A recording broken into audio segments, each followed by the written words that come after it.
Do you sometimes find yourself asking yourself, what kind of starseed am I?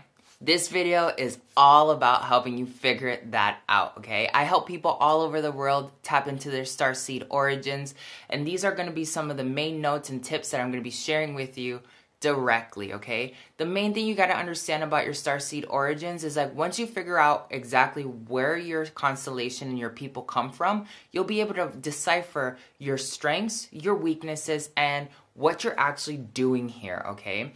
One misconception that a lot of people have is that they're just one starseed. You might be multiple different kinds of starseeds based off of your many incarnations. Another misconception is that some people believe that starseeds only came to Earth to help raise the vibration of the planet, which that is actually not true, because the universe is dual and polaric, meaning it's got both yin and yang. So some starseeds actually came here to lower the vibration of the planet. And while we're doing this transmission, I'm going to activate and ask all of these starseed people that are not incarnated right now to help you kind of like hear a bell. So as we're going through, if you feel like a really strong pull towards a certain starseed type, go search that way, because that's your people calling out to you. A lot of times when we're trying to find our starseed origins, we're not even aware that our people have been trying to talk to us for a while because it's so foreign, it's different, right? So maybe they've been talking to you and you've been afraid and you're just like, oh my God, demons, right? Or maybe sometimes they've been talking to you and you've just been like, oh, synchronicity, and you haven't really been paying attention to anything else. You'll notice that after this video, you're really going to start seeing a lot of synchronicity come through. All you have to do is follow them and you will find the exact template to your reality, okay? So we're going to start off first with the light-oriented starseeds that come from deep space. We're going to start off with my home world, Sirius A, right? So there's Sirius A and Sirius B. Sirius A is where a lot of ascended masters come from, like myself, Jesus, Buddha, like Kuan Yin. There are the aliens that basically have figured out the highest dimensional possibilities of reality. We use it on an everyday basis, and we volunteered to come here to basically help humanity learn about themselves and learn about the actual power of the cosmos. Many Sirius A starseeds are the people that are on Instagram or on YouTube like myself, and we're constantly pumping out content to help you connect to your heart center, to open up your psychic abilities, or to master and bend reality. If you're from Sirius B, you're probably one of those people who really feels drawn to water, or you feel like you came from somewhere that had a lot of water. You have a lot of respect towards the sea and sea creatures in general. Those are Sirius B people. Now, the main thing about all starseeds is that we all volunteered to come here for one reason or another. You can only come to Earth if you volunteer, right? So if you're from Sirius A, chances are you're a influencer of some sort, teaching people about Ascension. We're known as Ascension guides, right?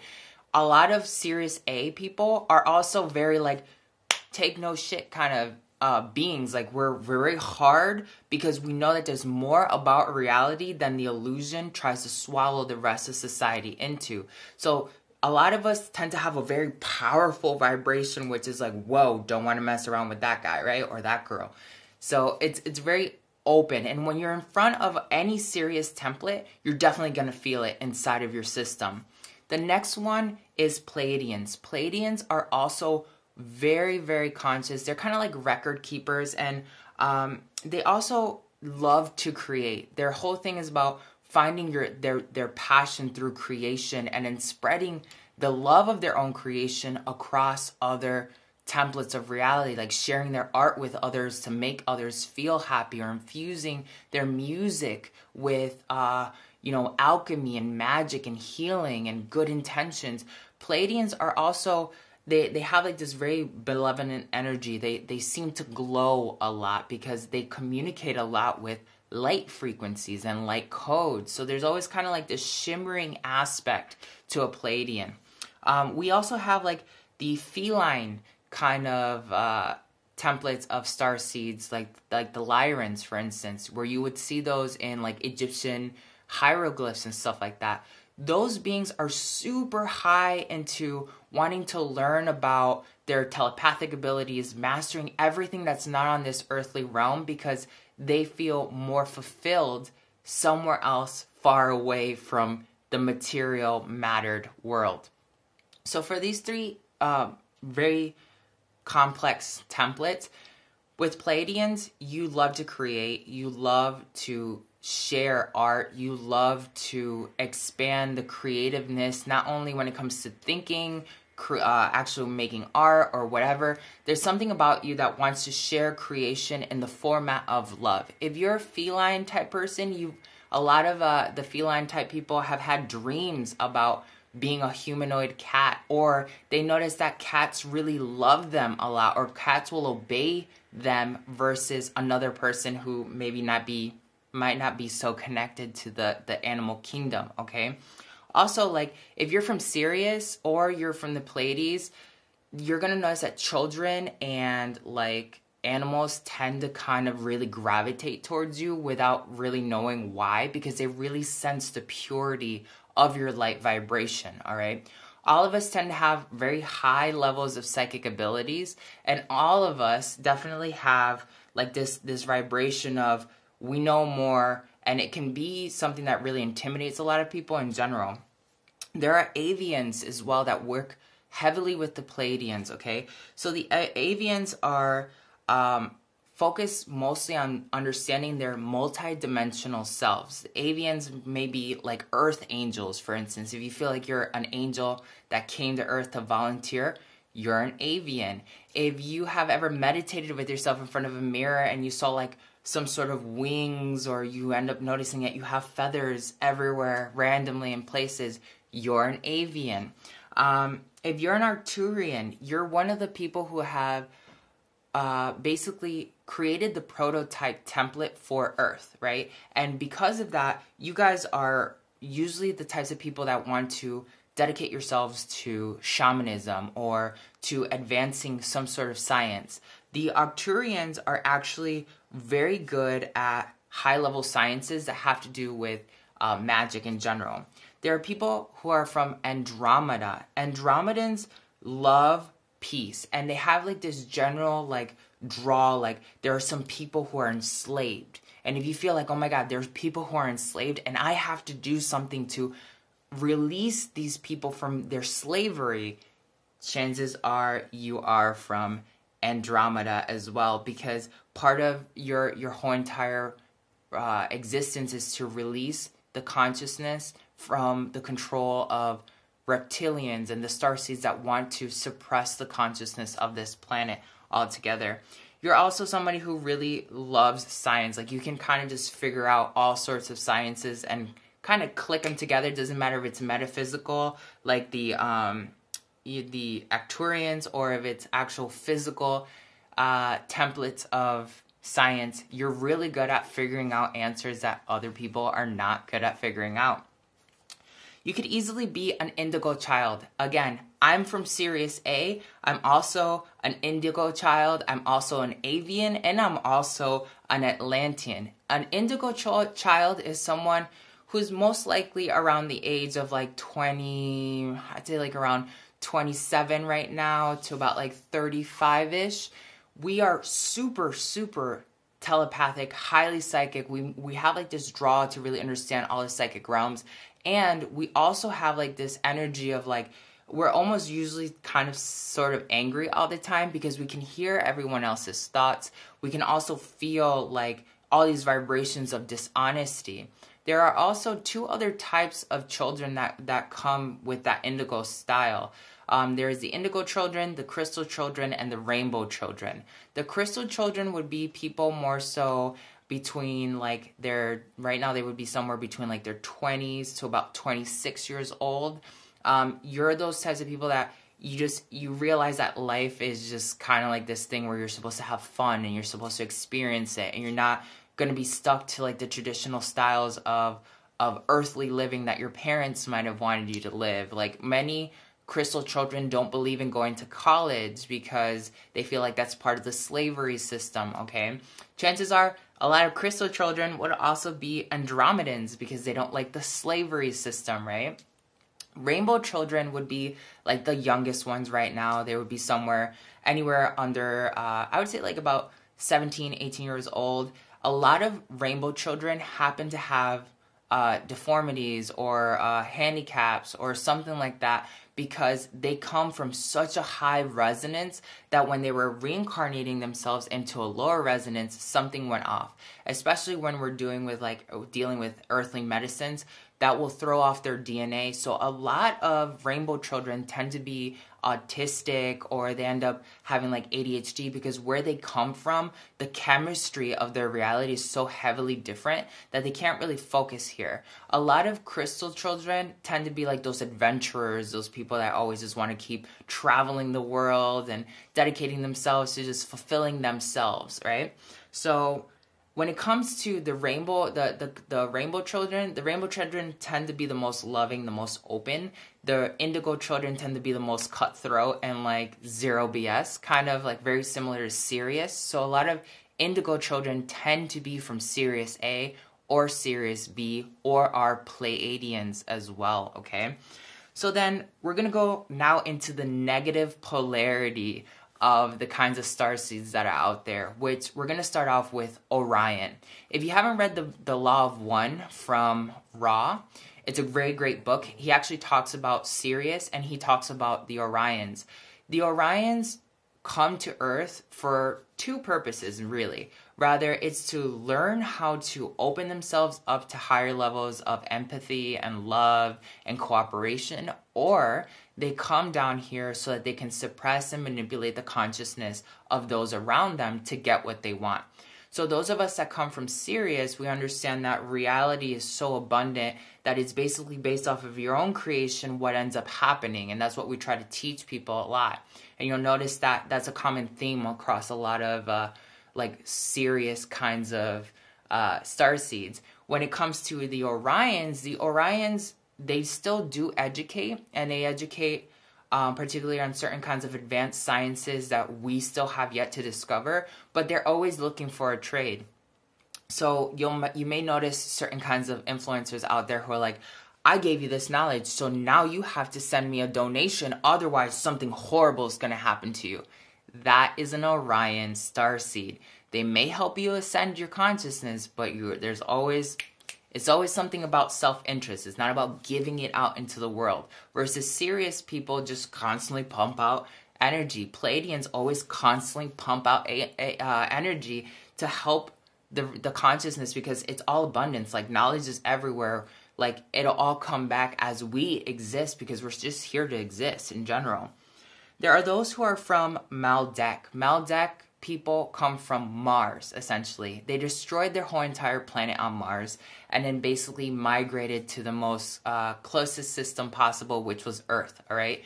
Many of them are also like kind of yin and yang. Some of them did not let go of their negative ways of living on Mars that destroyed their planet, and they're here to basically remanipulate as many non-conscious people as possible to get their manifestations. The other half of Maldek are people who came down to Earth and are like, man, we destroyed our planet. We have to help you guys understand that, like, Mother Earth is a living being. A lot of Maldek good, like, starseeds are basically those people that are very, like, heavy on their environment. Like, we need to preserve water. We need to preserve Earth. We need to understand that Earth is alive, because if not, we're going to destroy it. And once we destroy Earth, there's no turning back. And there's like this, usually this doom and this pain of like, no, we have to save Mother Earth and the environment and our home world. That's usually where you come from if you're from Maldek. If you're from Maldek and you're on that opposite side and you're just like, oh, well, we do understand that we have to maintain the whole entire infrastructure of the planet, but we can still get what we want out of it and get to the next level, regardless of, you know, a couple hiccups here and there. There are also the people who are the Reptilians. Some people call these the Anunnaki. So the Reptilian people, those are actually probably the easiest ones to pick out, because those are the people who have like this very like snake-like kind of vibe to them. Like, you just know, ooh, like, this person doesn't really mean well. Another thing is, like, a lot of the Reptilian people get obsessed with like their reptilian brain. okay? Like, if you've ever gone to, like, an ayahuasca retreat, you'll always most likely run into somebody who's, like, really obsessed while they're tripping about their reptilian brain. They'll also be one of those people who are, like, constantly trying to convince you, like, hey, whatever it is that I'm doing, just know that I'm doing it for you. I'm not doing it for me. I'm doing it for you. And I want you to really know that I'm doing all of this for you. You can feel, like, the level of, like, the lack of authenticity with those kinds of people, and they kind of really rub you off the wrong way. Those are also the types of people that if you're ever tripping with them, they'll start, like, having, like, this really weird experience of seeing, like, all these dark things, and they'll have, like, these dreams of seeing, like, reptilian people who are trying to, like, dominate their mind and control them. Like, these are also the types of people that are constantly going to be talking about, like, projects like MK Ultra and stuff like that. Those are the reptilians. The reptilians, the Orions, and some of the Maldeki people have been known to basically talk to the world leaders of our planet and kind of manipulate the world leaders to doing things that aren't beneficial for the collective, more so beneficial just to certain elite classes, okay? So if you're an Orion, you usually feel like you're the top of the top and nobody can mess with you, and like everyone else underneath you must obey. If you're a reptilian, you don't see other people usually as like coexistent people. They're like these things that chess pieces that you can move around and make things happen based off of your particular needs. Negative Maldeki people are all about, hey, and let's turn the environment into money, and let's turn the environment into something that can suffice me altogether, right? So these are kind of like the main kinds of starseeds that are out there. And one of the main things you really have to understand in order for you to start tapping into your starseed energy, you have to start tapping into 5D energy, fifth dimensional energy. You cannot start channeling what's going on if you're not in that vibrational state. Now, I have a class, 5D healing, on one of my pages. I'll link you down below if you want to start taking that and activating your higher senses into fifth dimensional reality. But really, it's just as easy as you sitting every day, and let's do it right now, okay? Take a deep breath. We're in the same room right now. And we're just going to be like, okay, I'm going to summon and activate 5D energy. 5D energy is all around us right now. It's basically like air. It's the weather. So it's really easy to tap into. 5D energy, come to me, enter my system, and open up my codes to understand my starseed origin. Now, it doesn't matter what kind of starseed you are, you're going to notice that you're going to start being contacted once we start doing this meditation. Take another deep breath. Doing that meditation, activating, you might start feeling like there's like this energy around you circulating, almost like very high vibrational. Breathe it in, bring it down, bring in all that 5D energy into your throat chakra like an app. You press it, you forget it, and then you're going to feel like a suction into your throat chakra, which is going to activate your higher wisdom and your higher authenticity so that you can then start feeling and understanding where you are from deep space. Keep doing this. Do this every day. I'm sitting with 5D energy.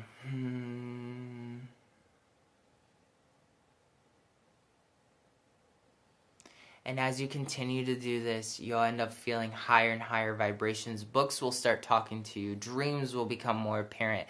You might start hanging out with people who start talking about Pleiadians or the Arcturians or the Sirius constellation. Whatever it is, you follow that cookie trail and you'll really heavily understand what is happening to you at that time. Now, there are a couple books too that I would like to share with you that have helped me kind of really dive into the kinds of starseeds that are out there. The first book that's really good is Portals and Corridors, a visionary guide to hyperspace. All right, this book is actually pretty interesting. It talks about a bunch of different kinds of star people out there, and it'll even have like representations of channelings that have come out from that person, kind of like giving you an idea of what kind of star person you are or where it might come from. The other really great book is The Inner Pass to Outer Space. This book is bomb, okay? I found this book in Sedona a couple years ago. And it's basically a journey to inner worlds through psychedelics and other spiritual technologies. Very amazing book, both of these. I'm also going to put a little link down low on some of the resources that you can check out from the internet to kind of have a deeper understanding. I did skip one other starseed that is really important. They're the starseeds that are Lemurians and Atlanteans. Technically, those would be the people that came from Maldek or Sirius A, okay? So the Atlanteans tended to be mostly people from Sirius A with some citizens from Maldek. And the Lemurians tend to be mostly like reptilian people and other, like, it was like a higher collective of people. So it was like a melting pot, right, of different kinds of star people. These are really powerful because particularly me, there's also Avians. I forgot to add Avians. Avians are bird-like people. I think I talked about that, but if you've seen angels and stuff like that, then you know you're an Avian. Me particularly, I'm an Indigo Child, I'm an Atlantean, I'm an Avian, and I am also Sirius, Atlantean, Avian. And there was another one, I have it written down. I can't remember exactly which one's the last one. But you'll notice that if you have multiple starseed incarnations, they tend to have the same theme, all right? Indigo children don't really like messing around with the human realm. We're just here like, oh my god, like, let's just fix the problem already. Serious people are like, yes, we can do this. We are like the superheroes of all reality, right? And then the Atlanteans are the people who really understand heavy realms of science with metaphysical technologies that will then open up more and more doors to reality. So hopefully this video was really helpful for you. If it was, press the notification bell, press the subscribe button, and share it with your friends, because there's a lot of people right now that are tapping into that 5D energy. They're really tapping into their starseed origins, but they're stuck as to what kind of starseed am I exactly? So this is one of those things that's, you're going to have to go on a journey to figure it out. But once you figure it out, start looking it up. Start finding as much information as to whatever it is. You might be sleeping and one day you hear reptilian. Even if you're a reptilian, you don't have to do the things that maybe other reptilian people are doing, which maybe they came here for the negative vibration. Ultimately, you are the creator of your own reality. Knowing why you came here is just the beginning. It doesn't mean that you're stuck to any one particular pathway if that's something that's there for you, right? Like, if you came here and you're one of the positive ones, go ahead, keep doing that. That's what you want to do. We're all light workers, essentially, and we're all trying to understand vibration. If you do decide to go towards the negative vibration of your starseed energy, do know that you're going to step into a different reality of ascension. If you choose to walk in light, you'll walk into a totally different reality subset, all right? Sending you so much love. This is Antojai. Talk to you later.